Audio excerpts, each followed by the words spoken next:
आयुष्य आनंदाचा उत्सव. विद्यार्थी मित्रांनो, आता जो आपण पाठ अभ्यासणार आहोत तो आहे आयुष्य आनंदाचा उत्सव.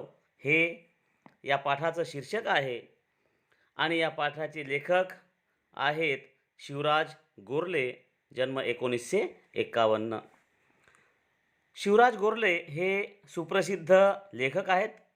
नाटक, चित्रपट, दूरदर्शन मालिका, कथा, व्यक्तिरेखा, कादंबरी, ललितलेख, वृत्तपत्रीय स्तंभ इत्यादी प्रकारांमधून त्यांनी विपुल लेखन केलेलं आहे. कुर्यात सदा तिंगलम, गोलमाल इत्यादी गाजलेल्या नाटकांसाठी तसेच थरथराट आणि चिमणी पाखरं इत्यादी लोकप्रिय चित्रपटांसाठी त्यांनी पटकथा लेखन केलेलं आहे. त्यांनी मराठीत प्रेरक साहित्याचे दालन समृद्ध केलेले आहे असंच म्हणावं लागेल.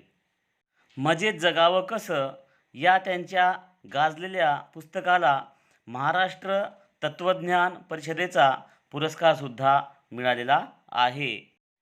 याशिवाय माणसं जोडावी कशी, मस्त राहावं कसं, यशस्वी व्हावं कसं, तुम्ही बदलू शकता अशी अनेक प्रेरक पुस्तके त्यांची प्रसिद्ध आहेत. सर्वस्व शोधार्थ एका कल्पनेची आत्मकथा या कादंबऱ्या प्रसिद्ध आहेत. त्यांच्या नग आणि नमुने या विनोदी पुस्तकाला महाराष्ट्र राज्य शासनाच्या पुरस्काराने सन्मानितसुद्धा करण्यात आलेले आहे. आनंद प्रत्येकाला हवा असतो, परंतु बऱ्याचदा आनंद म्हणजे काय आणि तो कसा मिळवावा हेच बऱ्याच जणांना कळत नसल्यामुळे आनंद कुठे शोधायचा हे मात्र कळतच नाही. आणि हेच मात्र नेमकेपणाने लेखकाने हलक्या फुलक्या शैलीमध्ये आनंद नेमका कशात आहे, तो कसा अनुभवायचा, छोट्या छोट्या गोष्टीमध्येही आनंद कसा भरून राहिलेला असतो, आनंदी राहण्याची सवय कशी लावून घ्यावी यासंबंधी विविध उदाहरणांमधून केलेले विवेचन आनंदी राहण्यासाठी कसे मोलाचे आणि मार्गदर्शक ठरते याचे उत्तम उदाहरणांमधून त्यांनी विवेचन केलेले आहे. निसर्गाची सोबत, संगीताची साथ आणि पुस्तकांचा सहवास हे आनंदी राहण्यासाठी कसे उपयुक्त ठरतात यासंबंधीच्या पाठातील विवेचनामुळे आपणास जीवनामध्ये आनंदी राहण्याचा राजमार्ग सापडल्याशिवाय राहत नाही. जिकडे तिकडे चोहीकडे आनंदी आनंदगडे ही काही फक्त कविकल्पनाच नव्हे, तर तेच सत्य आहे, किंबहुना तेच शाश्वत सत्य आहे. पण आनंद हा सगळ्यांनाच हवा असतो, आनंद सगळीकडेच असतो, परंतु नेमका तो घ्यावा कसा, आनंद म्हणजे नेमकं काय हेही बऱ्याच जणांना न उलगडलेलं कोडच आहे. आनंदासाठी आपण जितका आटापिटा केला तितका तो हुलकावण्यात येत राहतो आणि जितका आपण त्याला सहजपणे घेऊ तेवढा तो मात्र सहज प्राप्त झाल्याशिवाय राहत नाही. आनंदाची गंमतच तशी आहे, शोधू लागलो तर दडून बसतो आणि पकडायला गेलो तर मात्र हातातून निसटतो. अशी ही आनंदाची गंमत आहे, परंतु तो अनुभवता मात्र येतो. आनंदाचा अनुभव हा घेणाऱ्यावर अवलंबून असतो. आनंद अनुभवता येतो, परंतु तो मात्र अनुभवता यावा लागतो. तो कुणाला अनुभवता येतो तर कुणाला अनुभवता येत नाही. आनंदाच्या बाबतीत काखेत कळसा आणि गावाला वळसा ही म्हण तंतोतंत लागू होते. तसेच तुझे आहे तुझ पाशी, परी तू जागा चुकलाशी, हेही तितकंच सत्य आहे. ज्याप्रमाणे पैशाकडे पैसा धावतो असं म्हणतात, त्याप्रमाणे आनंदाचंही आहे. आनंदाकडेच तो अधिक धावतो. जिकडे आनंद असेल तिकडेच त्याची धाव असते, हेही मात्र तितकेच खरे. रोज सूर्योदय होतो, रोज सूर्य उगवतो, सूर्य मावळतो. एक एक क्षण येतो आणि जातो, तोही आपण नीट बघत नाही. आपल्याला दृष्टी आहे हेही आपण एखाद्या वेळेस सूर्योदय किंवा सूर्यास्त आपल्या नजरेस पडते आणि तेव्हा मात्र आपल्याला दृष्टी आहे हे आपण गृहीत धरतो. आपल्या आयुष्यामधून एक एक दिवस कमी होत जातो. ज्ञानेश्वर महाराज एके ठिकाणी म्हणतात, जन्मले या दिहे दिवसे, होऊ लागे काळाचे आपैसे. म्हणजे ज्या दिवशी आपला जन्म झाला त्याच दिवसापासून आपल्या आयुष्यातील एक एक क्षण, एक एक दिवस हा कमी होत जातो. जरी आपण वाढदिवस साजरे करत असू, परंतु ते काही आयुष्य वाढणं नव्हे, आयुष्यातील एक एक दिवस कमी होत जातो आणि आपलं वय मात्र वाढत जाते. सर्वात महत्त्वाची गोष्ट म्हणजे आपण जे आनंदाला मुकतो किंवा जीवनामध्ये आनंद घेत नाही, यासाठी एक महत्त्वाचं कारण आहे. आपण आपल्याकडे ज्या गोष्टी उपलब्ध आहेत, जे आपल्याकडे आहे ते सोडून देतो आणि जे आपल्याकडे नाही त्याच्या मागे मात्र भरधाव वेगाने ते पकडण्यासाठी धावत राहतो आणि इथेच मात्र आपली नक्की गफलत होते. आपल्याला सुंदर शरीर लाभलेलं आहे, ज्याला हेल्थ इज वेल्थ म्हणतात. सुंदर सुंदर 2 डोळे आहे, ऐकायला कान आहे, सुंदर 2 हात आहे, पाय आहे. आपण सगळी कामं आपली व्यवस्थित करू शकतो, आनंदाने जीवन जगू शकतो. याचा आपण कधी विचारच करत नाही. आपल्याकडे जे आहे ते विसरून जातो आणि जे नाही त्याच्या मागे धावत राहतो आणि हेच मात्र आनंद न मिळवण्यासाठी एक फार मोठं कारण ठरते. लोकांना पेढे वाटणं वेगळं आणि स्वतःला आनंद वाटणं हे वेगळं. कधीकधी आपल्याला आनंद न वाटण्याचं एखादी वेगळं कारण ठरतं. आपल्याला एखादी बक्षीस मिळालं, परंतु त्यापेक्षाही ते जर दुसऱ्याला मिळालं असतं तर बरं झालं असतं, असंही कधीकधी आपल्याला वाटून जाते आणि तिथेही आनंद होत नाही. कधीकधी काही जणांचा आनंद हा दुसऱ्याच्या दुःखावर पोचलेला असतो. दुसऱ्याचं वाईट झालं की यांना आनंद होतो. असेही या जगामध्ये बरेच महाभाग पाहायला मिळतात. कधीकधी तर आयुष्यामध्ये असंही घडतं की आपण आनंदासाठी आपल्या मनाची कवाडच कायमची बंद करून टाकतो. आपल्या मनामधून दुःखाला कधी बाहेरच जाऊ देत नाही आणि मग आपण जर दुःखालाच बाहेर जाऊ दिलं नाही तर मग काम, क्रोध, क्लेश, द्वेष, मोह, मद, मत्सर याने जर आपल्या शरीरामध्ये, मनामध्ये जर घर केलं असेल तर अशा दाटीवाटीमध्ये आनंद कधीच राहत नाही, तो कधीच फिरकूनही पाहत नाही. तुमच्या मनामध्ये जर दुःख, दारिद्र्य, चिंता, टेन्शन, काळजी, काम, क्रोध, लोभ, मोह, मद, मत्सर, हेवे, दावे अशा मंडळीची जर गर्दी झाली असेल तर अशा दाटीवाटीमध्ये आनंद कधीच घुसत नाही. आनंदाचं खुल्या दिलानं स्वागत करावं लागतं. एक उदाहरण लेखकाने येथे फार सुंदर दिलेलं आहे की शेतकरी मंडळी पाऊस कधी पडायचा यासाठी आभाळाकडे डोळे लावून बसतात, कारण त्यांचा नाईलाज असतो. त्यांना हा नैसर्गिक पाऊस आभाळातून पाडणे कदापिही शक्य होत नाही, परंतु आपल्याला मात्र आनंदाचा पाऊस पाडणे हे मात्र सहज शक्य आहे. एकदा आनंद कसा घ्यायचा याचं जर तंत्र जमलं की मग मात्र नाही आनंदात तोटा अशीच मात्र अवस्था होऊन जाते आणि आनंद हा तुमच्या पाठलाग करतो. आनंद हा आपल्या अंतरंगामध्ये असायला पाहिजे. आनंद हा आपला स्वभावच झाला पाहिजे. आनंदामध्ये आपल्याला राहण्याची सवयच जडायला पाहिजे. सगळी ही धडपड जी आहे, सगळं हे जीवन जे आहे हे सगळं आनंदासाठीच आहे. मग आनंद घ्यायलाच वेळ नाही हे असं आपण कसं म्हणू शकतो?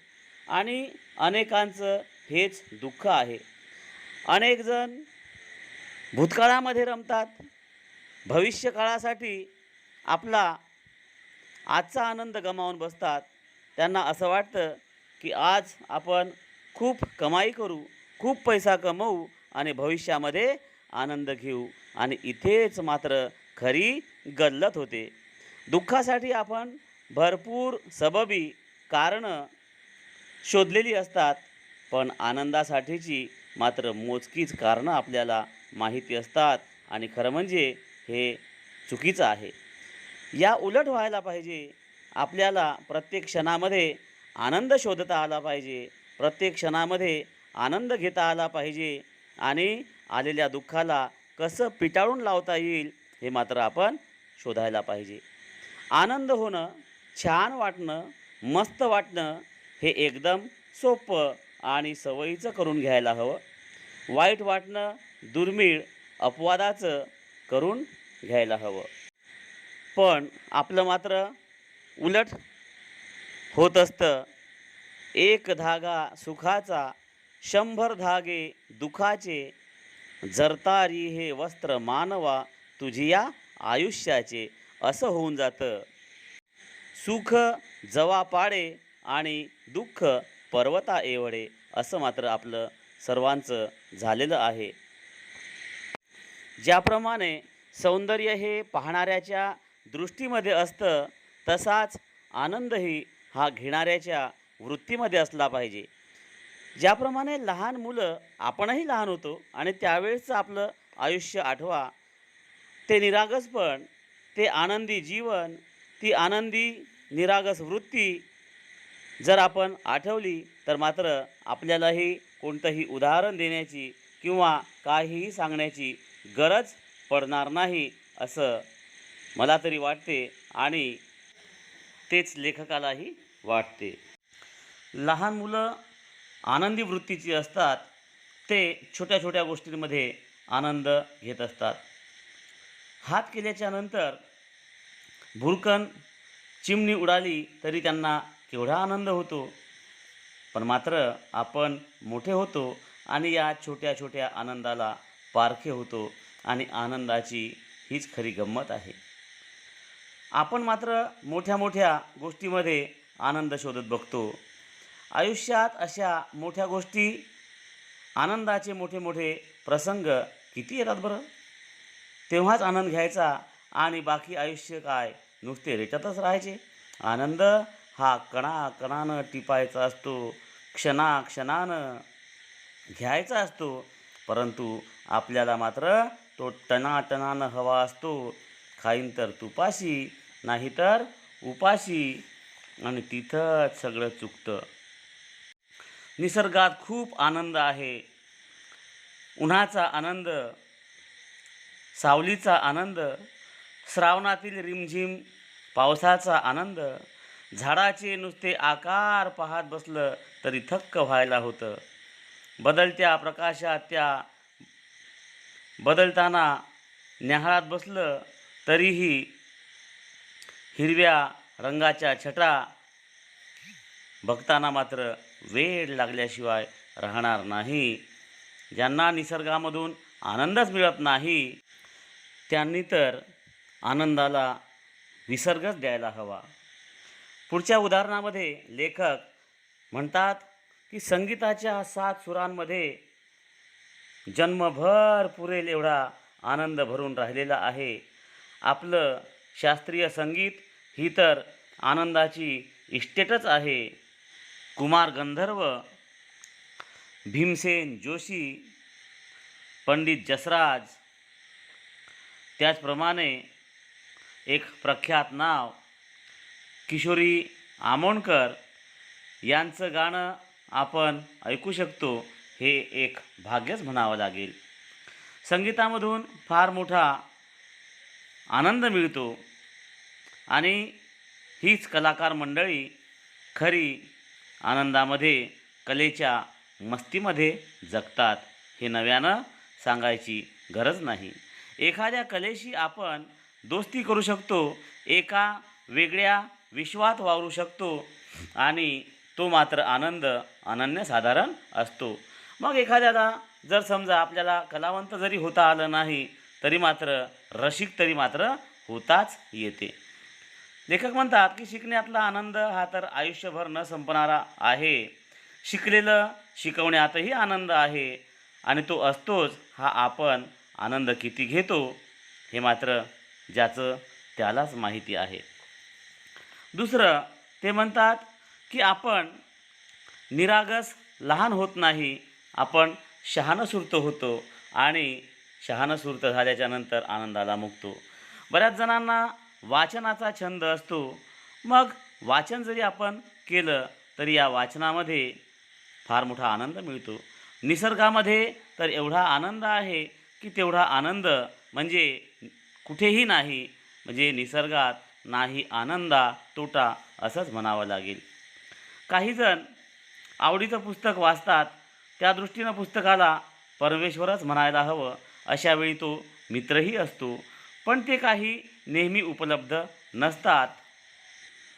मित्र जरी नेहमी उपलब्ध नसले तरी पुस्तकं मात्र नेहमी उपलब्ध असतात आणि पुस्तक म्हणजेच खऱ्या अर्थानं आपले मित्र असतात असं म्हटल्यास वावगं होणार नाही. निसर्गाची सोबत, संगीताची साथ, पुस्तकाची संगत असला तर माणूस मात्र जगाच्या पाठीवर कुठेही एकटा राहू शकतो.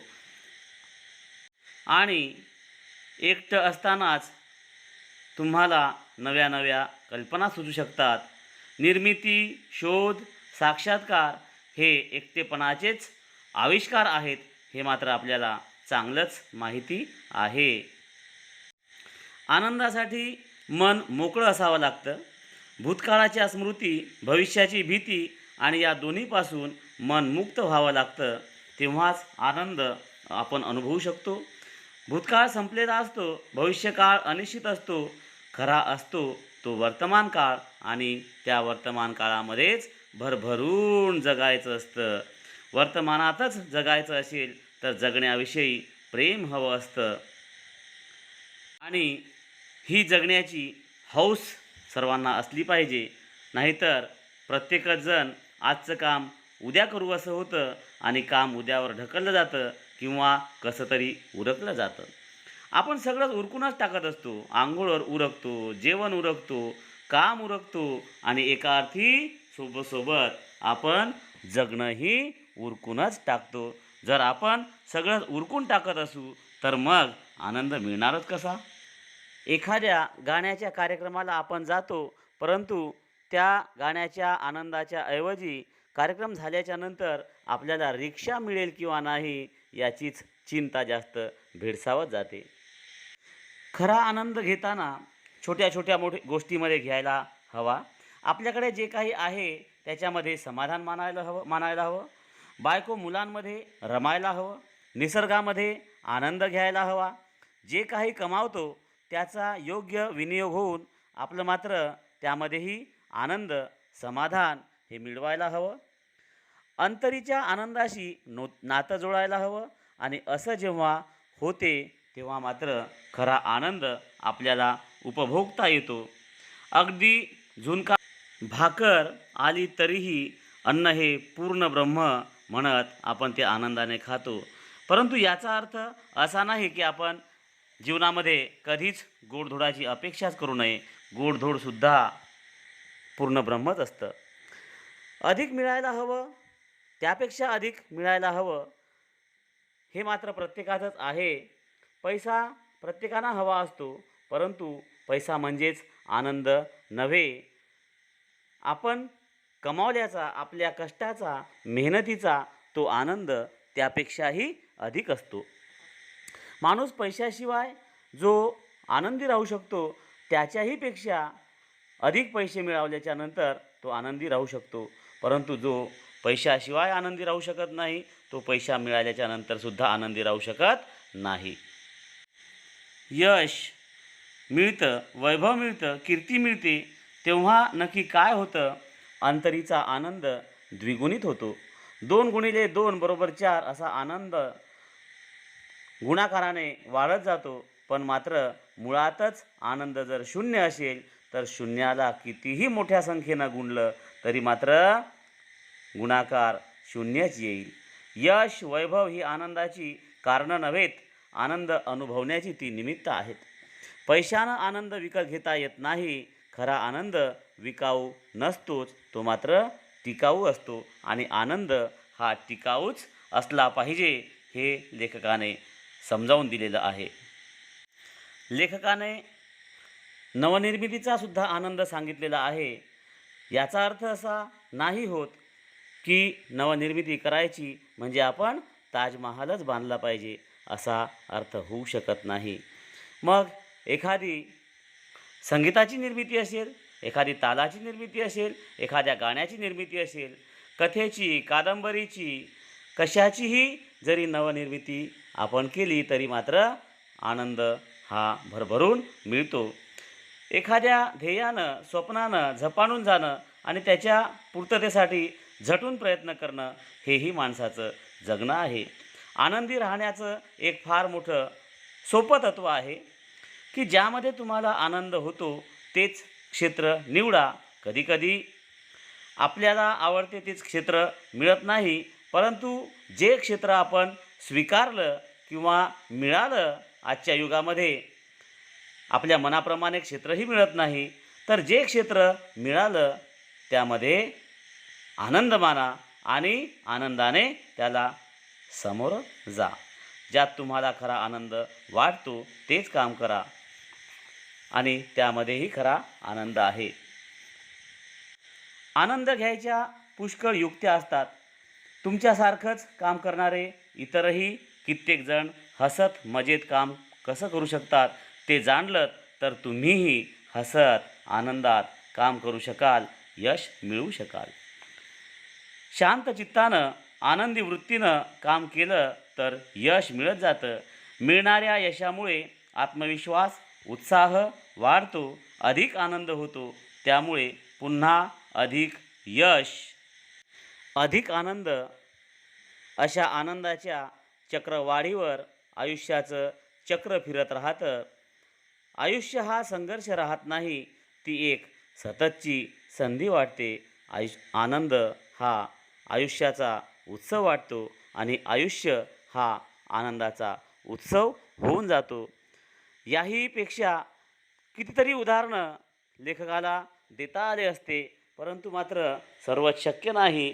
ते आपण प्रातिनिधिक उदाहरणांमधून समजून घ्यावं आणि हा पाठ आपल्याच जीवनामध्ये बदल घडविण्यासाठी, आपल्या जीवनामध्ये आनंद आणण्यासाठी, आयुष्य हा आनंदाचा उत्सव करण्यासाठीच जणू काही लेखकाने हा पाठ लिहिला असावा असे समजावे आणि यानंतर आयुष्यालाच आनंदाचा उत्सव करावा. या पद्धतीने मजेत जगावं कसं, ह्या पुस्तकातून हा घेतलेला पाठ अतिशय उत्तम आहे. मला तरी फारच आवडला आणि त्यांनी लिहिलेलं हे पुस्तक मजेत जगावं कसं, यामधून घेतलेला आयुष्य आनंदाचा उत्सव खऱ्या अर्थानं कसा करावा हे त्यांनी समजावून दिलेलं आहे. आपण याप्रमाणे नक्कीच आचरण करावे आणि आयुष्य आनंदाचा उत्सव करावा.